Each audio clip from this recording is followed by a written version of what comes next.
ഓം ശ്രീ ഗണേശായ നമ. ഓം ശ്രീ ഗണേശ ശാരദ ഗുരുഭ്യോ നമ.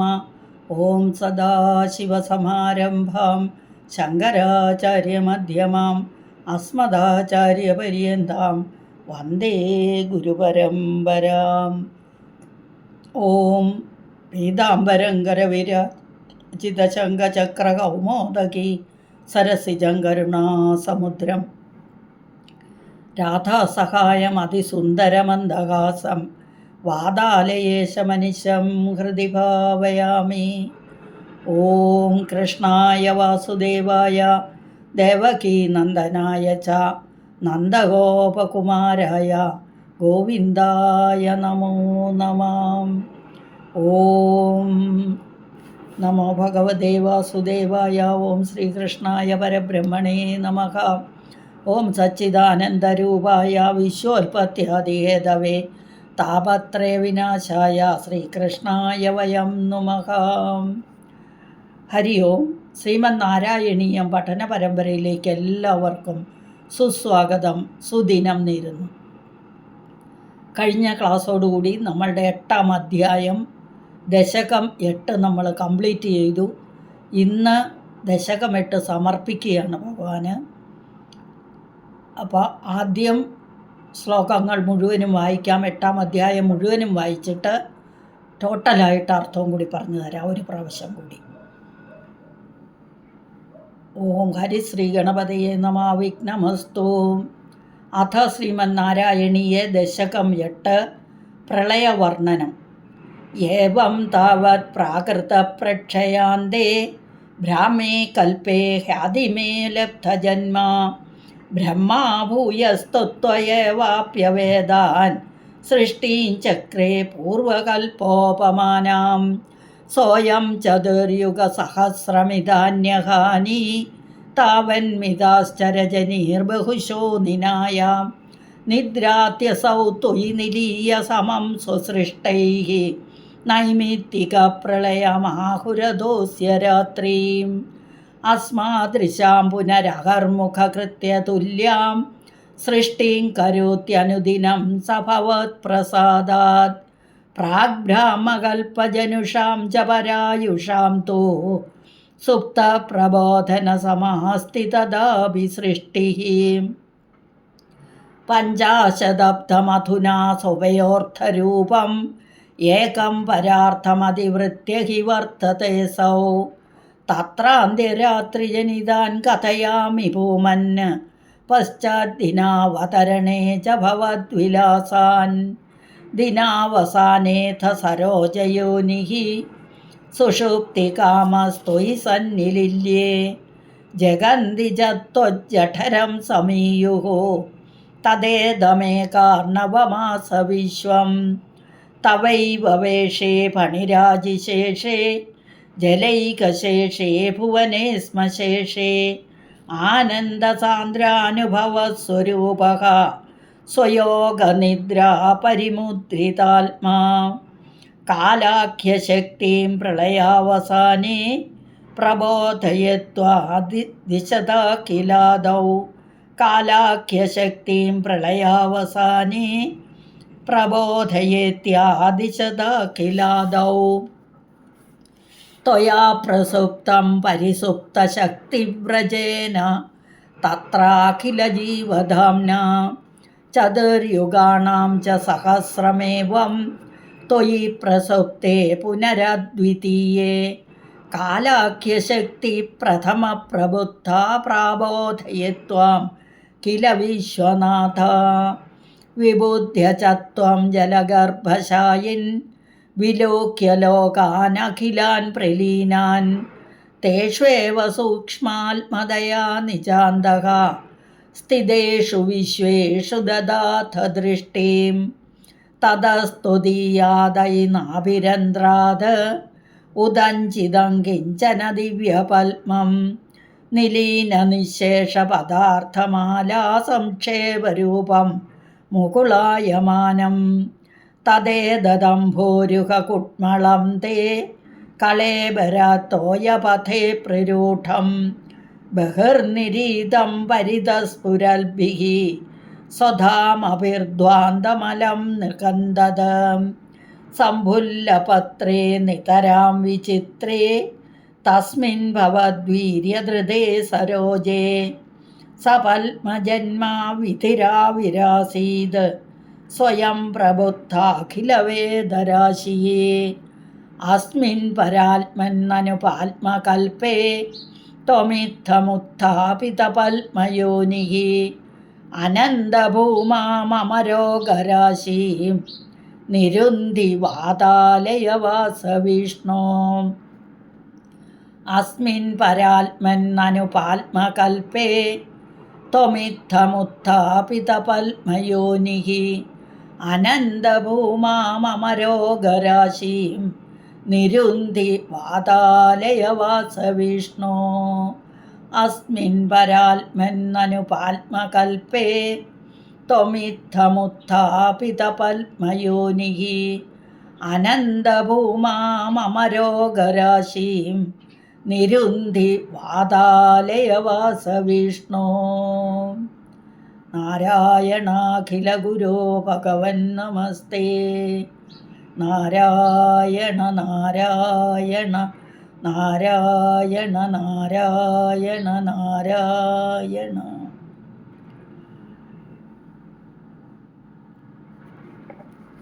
ഇനി അതിൻ്റെ അർത്ഥം, ടോട്ടലായിട്ട് അർത്ഥം ഒന്ന് പറയാം.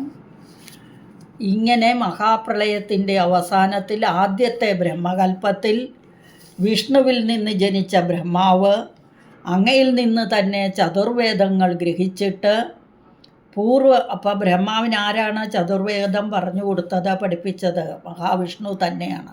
അപ്പോൾ പൂർവകൽപ്പത്തിൽ എപ്രകാരമായിരുന്നുവോ അപ്രകാരം തന്നെ ഈ കൽപ്പത്തിലും സൃഷ്ടിയെ ചെയ്തു. ഈ ബ്രഹ്മാവ് 1000 ചതുർയുഗങ്ങളാൽ ക്ലിപ്തപ്പെടുത്തിയിരിക്കുന്ന പകലുകളെയും അത്രയും തന്നെ ദൈർഘ്യമുള്ള രാത്രികളെയും അനേകം പിന്നിട്ടു. അദ്ദേഹത്തിൻ്റെ രാത്രികളിൽ ബ്രഹ്മാവ് തന്നാൽ സൃഷ്ടിക്കപ്പെട്ട ചരാചരങ്ങളോടുകൂടി അങ്ങയിൽ ലയിച്ച് ഉറങ്ങുന്നു. അതിനാൽ അദ്ദേഹത്തിൻ്റെ രാത്രികളെ നൈമിത്തിക പ്രളയം എന്ന് പറയുന്നു. ഇനി ഇവിടെ ആദ്യ ബ്രഹ്മകൽപ്പം ബ്രഹ്മാവിൻ്റെ ഒരു ദിവസമാണ്. അതായത് ജനന ദിവസം, ബ്രഹ്മാവ് ജനിച്ച ദിവസത്തെയാണ് ആദ്യ ബ്രഹ്മകൽപ്പം എന്ന് പറയുന്നത്. അപ്പോൾ ഒരു കൽപ്പം എന്ന് പറഞ്ഞാൽ ബ്രഹ്മാവിൻ്റെ ഒരു ദിവസം, ഒരു രാത്രിയും ഒരു പകലും, അതാണ് ബ്രഹ്മാവിൻ്റെ ഒരു കൽപ്പം. ഇനി ഈ 1000 ചതുർയുഗങ്ങളാണ് ഒരു കൽപ്പം. അപ്പോൾ 1000 ചതുർയുഗം ഒരു പകലും അത്രയും തന്നെ രാത്രിയും, അത്രയും 1000 ചതുർയുഗം. അപ്പോൾ 2000 ചതുർയുഗമാണ് ബ്രഹ്മാവിൻ്റെ ഒരു കൽപ്പം എന്ന് പറയുന്ന ഒരു ദിവസം.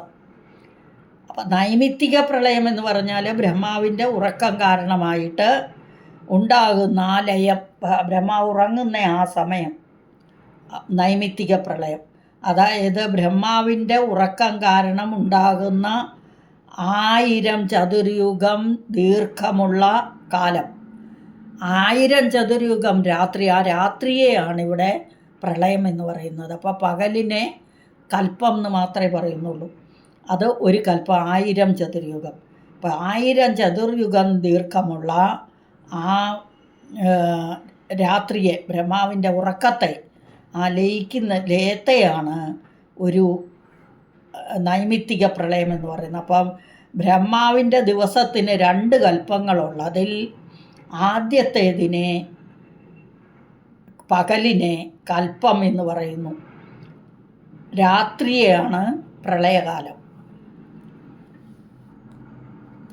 പഠിപ്പിച്ചപ്പോൾ പറഞ്ഞതാ, എങ്കിലും ഒന്നും കൂടി പറഞ്ഞു എന്നേ ഉള്ളൂ.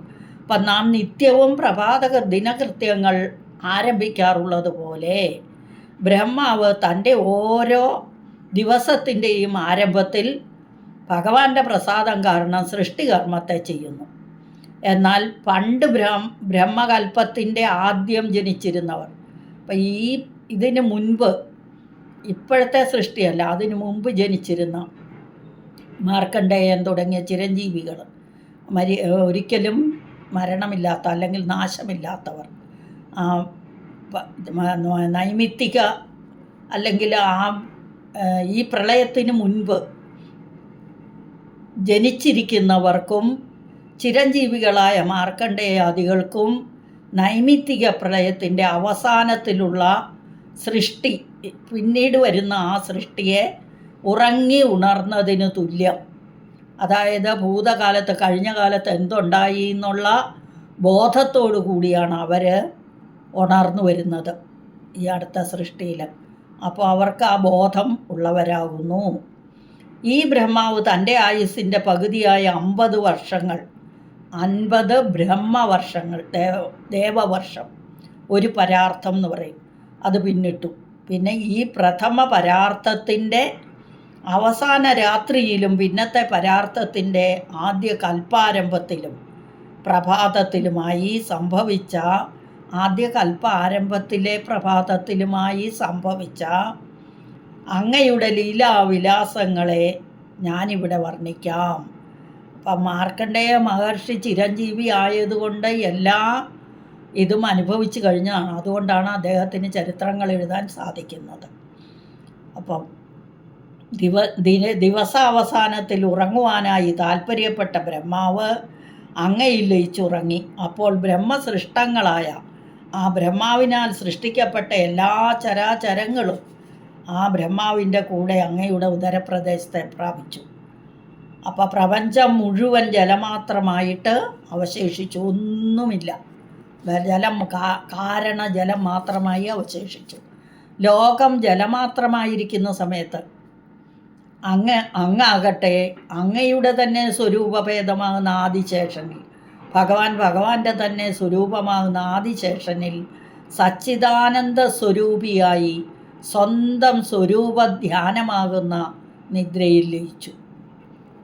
പ്രളയ ആരംഭത്തിൽ തന്നിൽ ലയിക്കപ്പെട്ട മൂലപ്രകൃതി, ആ മഹദഹങ്കാരം സമൂഹത്തോടുകൂടി സമസ്ത ജീവികോടികൾക്കും വളരെ കാലം വിശ്രമസ്ഥാനഭൂതനായിരിക്കുന്ന അങ്ങ് ചതുർയുഗ സഹസ്രലക്ഷണയായിരിക്കുന്ന രാത്രിയുടെ അവസാനത്തിൽ നീ എന്നെ ഉണർത്തിയാലും എന്ന് കാലം എന്നു പേരുള്ള ശക്തിയോട് ആജ്ഞാപിച്ചിട്ട് നിദ്രയെ പ്രാപിച്ചു. അല്ലയോ ലോകനായക, ഏകാകിയായ അങ്ങ് 1000 ചതുർയുഗകാലം ഇപ്രകാരം ഉറങ്ങിയ ശേഷം ആദ്യം ഉണർന്ന കാലശക്തി അങ്ങയെ ഉണർത്തിയത്രേ. അപ്പം ഈ ഉറക്കത്തിൽ നിന്നാൽ ആദ്യം ഉണർന്ന ആരാ? കാലം എന്ന ശക്തി.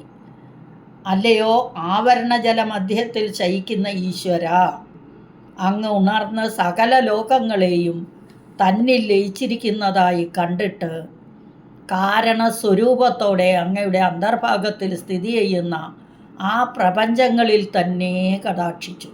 അപ്പോൾ ഭഗവാൻ ഒന്ന് തിരിഞ്ഞു നോക്കി തൻ്റെ ഉള്ളിൽ എന്തൊക്കെയാണ്. അപ്പോൾ പ്രപഞ്ചത്തെ മുഴുവനും കണ്ടു. അപ്പോൾ ഭഗവാൻ ഒന്ന് നോക്കിയതേ ഉള്ളൂ. അപ്പോൾ എന്തുണ്ടായി? അല്ലയോ ഭഗവാനെ, അങ്ങയുടെ അന്തർഭാഗത്തിൽ ലയിച്ചിരിക്കുന്ന പ്രപഞ്ചങ്ങളിൽ അങ്ങ് കടാക്ഷിച്ചതിൻ്റെ ഫലമായിട്ട് അങ്ങയിൽ ലയിച്ചു കിടക്കുന്ന സകല പദാർത്ഥങ്ങളുടെയും കാരണരൂപമായി മുകുളാകാരമായ, അതായത് കൂമ്പിയിരിക്കുന്ന മുട്ട എന്നൊക്കെ അർത്ഥം, ദിവ്യമായ ഒരു താമരപ്പൂവ് അങ്ങയുടെ നാഭിദ്വാരത്തിൽ നിന്നും ഉത്ഭവിച്ചു. പ്രസ്തുത താമരമുകുളം അങ്ങയുടെ നാഭിയിൽ നിന്നും ഉത്ഭവിച്ച് പ്രളയജലോപരി പൊങ്ങി ആ കാരണജലത്തിൽ കൂടി നീന്തി സ്വകാന്തിയാൽ 4 പുറവുമുള്ള അന്ധകാരം അകറ്റി. അപ്പം അതിൻ്റെ ആ പ്രകാശം കൊണ്ട് എല്ലായിടത്തും ഇരുട്ട് നീങ്ങി വെളിച്ചമുണ്ട്. അന്ധകാരം അകറ്റി ശോഭായമാനമാക്കി. വികസിത പത്രങ്ങളും അതുവരെ കൂമ്പിയിരുന്ന ആ ദളങ്ങൾ, താമരയുടെ ദളങ്ങളെല്ലാം വിടർന്നു. അതാണ് പത്രങ്ങൾ, വികസിത പത്രങ്ങൾ എന്ന് പറഞ്ഞാൽ വിടർന്ന ആ താമര ഇതളുകളോടുകൂടി അങ്ങയുടെ വിചിത്രമായ യോഗബലത്താൽ പ്രതിഷ്ഠിക്കപ്പെട്ടിരിക്കുന്ന പത്മത്തിൽ നിന്നും നേരത്തെ നിദ്രയെ പ്രാപിച്ച ബ്രഹ്മാവ് തന്നെത്താൻ ഓർമ്മ വന്നതായ വേദസമൂഹങ്ങളോടുകൂടി പത്മജന്മാവ് എന്ന പേരോടുകൂടി പ്രത്യക്ഷനായി. അപ്പോൾ ബ്രഹ്മാവ് ഭഗവാനിൽ ഉറങ്ങുകയായിരുന്നു. ഭഗവാനിൽ ലയിച്ച് അതിൽ നിന്ന് ഓർമ്മ വന്നതുപോലെ വന്നു. അപ്പോൾ ആദ്യം ഭഗവാൻ ഉപദേശിച്ചു കൊടുത്ത ആ വേദങ്ങളുമെല്ലാം കൊണ്ടാണ് ബ്രഹ്മാവ് പ്രത്യക്ഷപ്പെട്ടത്. അല്ലയോ വിശ്വകാരണഭൂതനായി ഗുരുവായൂർ ക്ഷേത്രത്തിൽ വാണരുളുന്ന മഹാവിഷ്ണു ഈ പാത്മകൽപ്പം അല്ലെങ്കിൽ പത്മകൽപ്പത്തിൽ ഈ വിധം സൃഷ്ടിക്കപ്പെട്ട ബ്രഹ്മാവോട് കൂടിയവനായി അനന്തമില്ലാത്ത മാഹാത്മ്യത്തോടു കൂടിയവനായിരിക്കുന്ന അങ്ങ് എൻ്റെ എല്ലാവിധ രോഗസമൂഹങ്ങളെയും നശിപ്പിക്കണമേ എന്ന് പ്രാർത്ഥന. ഈ ശ്ലോകം അസ്മിൻ ലാസ്റ്റ് ശ്ലോകം അസുഖമൊക്കെ ബാധിച്ചിരിക്കുന്നവരുടെ അടുത്തിരുന്ന് നമ്മൾ ചൊല്ലുക. അപ്പം മമരോഗരാശി എന്നുള്ളത് ആർക്കാണോ അസുഖം വന്നിരിക്കുന്നത് അവരുടെ നാളും പേരും പറഞ്ഞുകൊണ്ട് ചൊല്ലുക. ഇപ്പം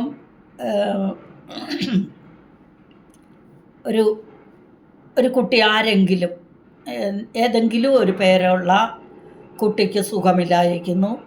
അപ്പം നമ്മൾ ആ കുട്ടിക്ക് വേണ്ടി പ്രാർത്ഥിക്കുകയാണ്. ഈ അസ്മിൻ പരാത്മൻ ചൊല്ലുകയാണെങ്കിൽ നമ്മളെങ്ങനെ ചൊല്ലണം എന്ന് ഞാനൊന്ന് പറഞ്ഞുതരാം. അസ്മിൻ പരാത്മൻ അനുപാത്മകൽപ്പേ ത്വമിത്തമുത്ഥാപിതപത്മയോനിഹി അനന്തഭൂമ എന്ന് ഭഗവാനെ വിളിക്കുകയാണ്. ആ മമരോഗരാശി എന്നുള്ളിടത്ത് ആരാണോ ആ കുട്ടിയുടെ പേര്, രാധയോ ഏതോ ഒരു പേരും നാളും, ഇപ്പോൾ നാള് വേറെ അവിട്ടമോ തിരുവോണമോ ഏതെങ്കിലും ആണെന്ന് വെച്ചു. ഇപ്പോൾ എനിക്ക് തന്നെ അസുഖമാണ്. അപ്പോൾ എനിക്ക് വേണ്ടി എൻ്റെ കുട്ടികളിരുന്ന് പ്രാർത്ഥിക്കുകയാണ്. അപ്പം രമണി നാമസ്യ നക്ഷത്രം തിരുവോണം നക്ഷത്രേ രോഗരാശി നിരുന്തി വാതാലേ വാസവിഷ്ണു.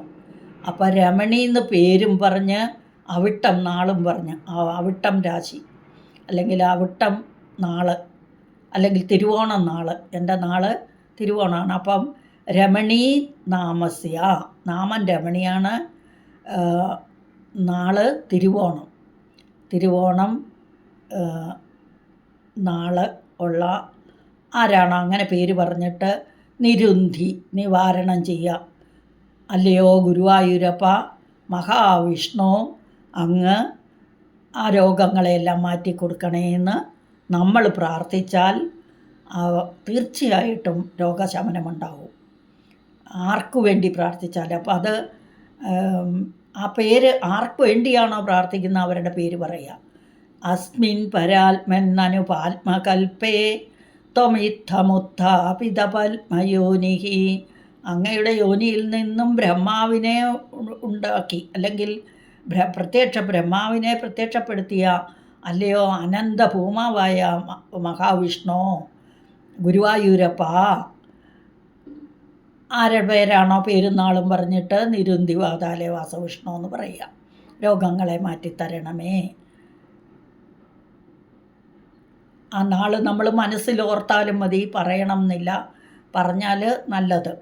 മമരോഗരാശി എന്നുള്ളത് മമ എന്ന് പറഞ്ഞാൽ എൻ്റെ എന്നാണ്. അപ്പം ഞാൻ പ്രാർത്ഥിക്കുമ്പോൾ എനിക്ക് തന്നെ സുഖമില്ലാതിരിക്കുകയാണെങ്കിൽ ഞാൻ പ്രാർത്ഥിക്കുമ്പം എൻ്റെ ഇപ്പം മേൽപ്പത്തൂർ ഭട്ടതിരിപ്പാടിന് അദ്ദേഹത്തിനായിരുന്നു സുഖമില്ലായിരുന്നത്. അപ്പോൾ അദ്ദേഹത്തിൻ്റെ രോഗരാശി എന്ന് പറഞ്ഞാൽ എല്ലാം അതായത് എല്ലാ ലോകത്തിൻ്റെ ദുഃഖങ്ങളും ശാരീരിക ദുഃഖങ്ങളും മാനസിക ദുഃഖങ്ങളും എല്ലാം പെടും അതിൽ രോഗരാശി എന്ന് പറഞ്ഞുകൊണ്ട്. അപ്പം ആ രോഗങ്ങളെയെല്ലാം മാറ്റിത്തരണമേ എന്ന പ്രാർത്ഥന. ഹരി ഓം.